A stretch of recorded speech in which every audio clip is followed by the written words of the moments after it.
Benjamin Smith with Caliber Home Loans. NMLS number is 372396. Okay, so I wanted to continue talking about the mortgage process, what to expect if you've never been through all of that, and how that flow kind of goes. So after we've collected your documents, turned things in, we go through underwriting. Underwriter's going to drill down through all of your stuff. They'll identify if there's anything that we still need. And normally the goal is, if we do a really great job up front, is to have just a need for a contract on the house that you select, title work on that house, and a good appraisal.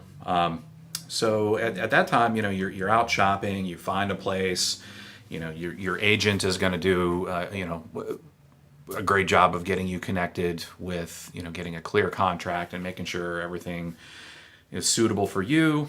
And that's why you want an agent that's in your corner. You want an agent that you have a buyer broker agreement with. Otherwise, if you don't have a buyer broker agreement, guys, with your agent, then they work for the seller of the house. They're there to represent the seller's interests, even if they're helping you. So you need to have a buyer broker, guys. It's really, really important to get that, so that you are having that agent work on your behalf for your best interests. So highly recommend that.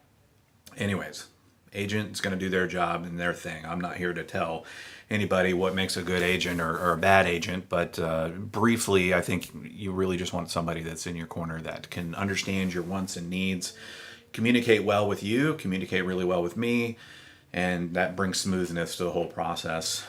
Basically get you out and looking at the right spots. Don't go see 10,000 homes. Let them do their job, narrow down things to, 5, maybe 10 max. You don't want to go see 10 homes in one day. You really just want to see a couple, because they all start kind of bleeding together. Once you find the right place, they'll help you write an offer.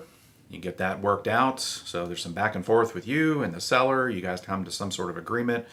And once we have that contract, we're moving ahead. We're bound. We're doing this thing. That's usually the time that we'll look at locking in an interest rate, but we can lock ahead of time. That is an option that we have. Quicken's talking about that a lot right now with the rate shield and all of that. Those interest rates are typically, they're a little better on a 30-day lock than they're going to be on like a longer lock, like 90 days up front. So they're going to be hedging their bets with that. So more often than not, you want to just kind of lock right around the time you kind of pick the house, and when you're going to get things wrapped up.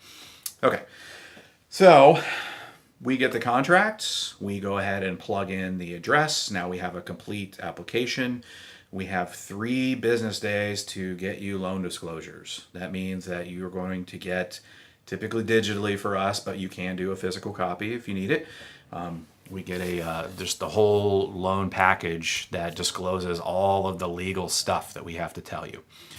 That's all there for your protection. Please do take the time to read all of those things. Ask your loan officer all the questions that you have about everything that you're being asked to sign. No big deal. It's all pretty self-explanatory if you read through it, but you just want to make sure that you understand what you're getting into. You will send those in once they're signed, and then we are off and running.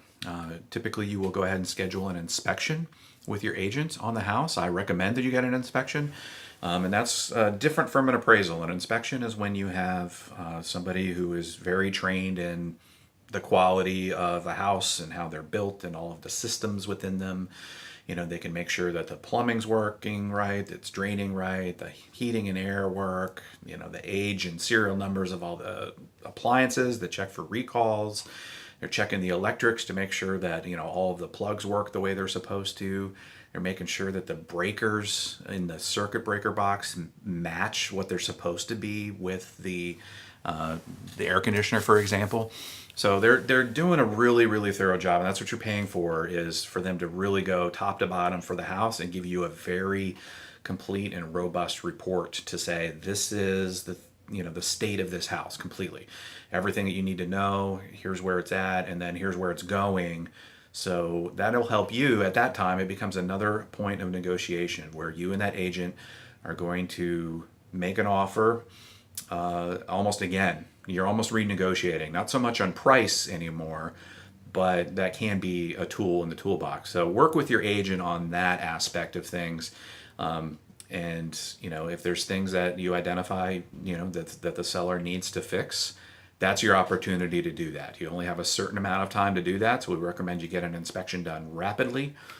And then once you know that whatever you've identified and you've let the seller know, and we know that you're going to be really moving ahead still with the purchase, because the inspection is an opportunity to walk away from the whole deal. That could be your out. If things, maybe the seller doesn't have the money to fix what needs to be fixed. Maybe you don't have the money either. There's a million circumstances, guys, but the main thing is just that is an opportunity to walk away from the deal, and all you've lost is paying for that inspection report, basically. So they can't hold you to the contract if they won't fix the things that you ask them to fix. So I'll let you work that out with your agent, but let's assuming things look okay. Maybe it needs a new AC unit, whatever. Seller says, "Yep, I'll do that for you." Okay, great. You do that for us. We'll still buy this place. That's the time to get back with their loan officer. Let us know so that we can go ahead and order the appraisal. The appraiser is given a copy of the contract, and all they're really determining, guys, is the sales price that you have agreed upon within reason.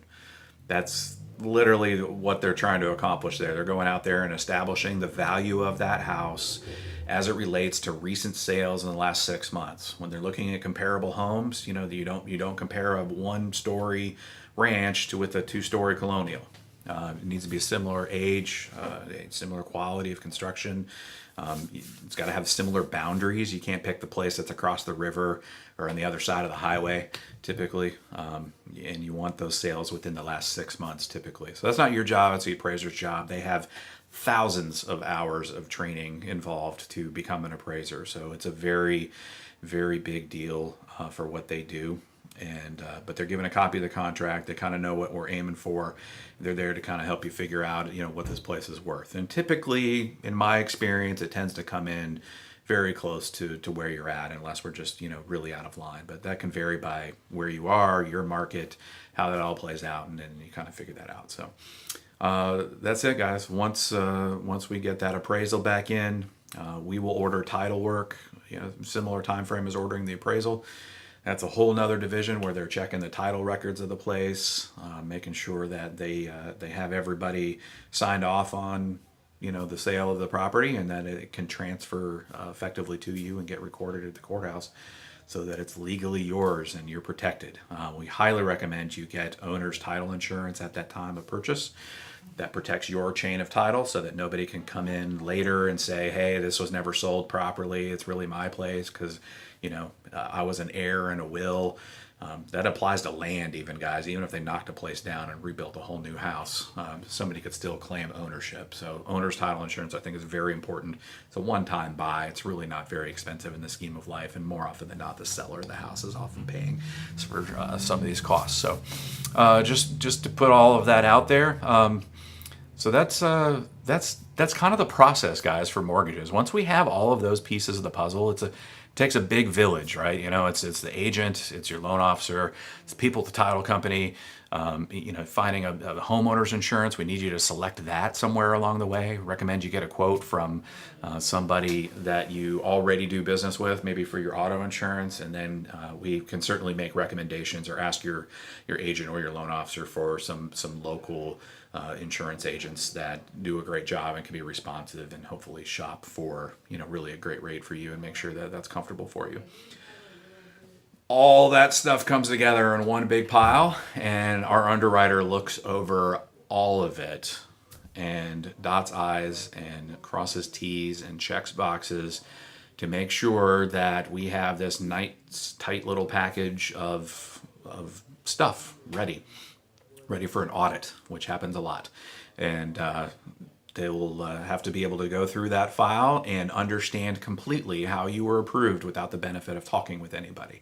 It's all got to be on a clear line of paper on how they came to this approval under various guidelines. So big stacks, guys. I've seen huge stacks of paperwork to try and get all that together. Once we have it all, there we are. We're at the closing table.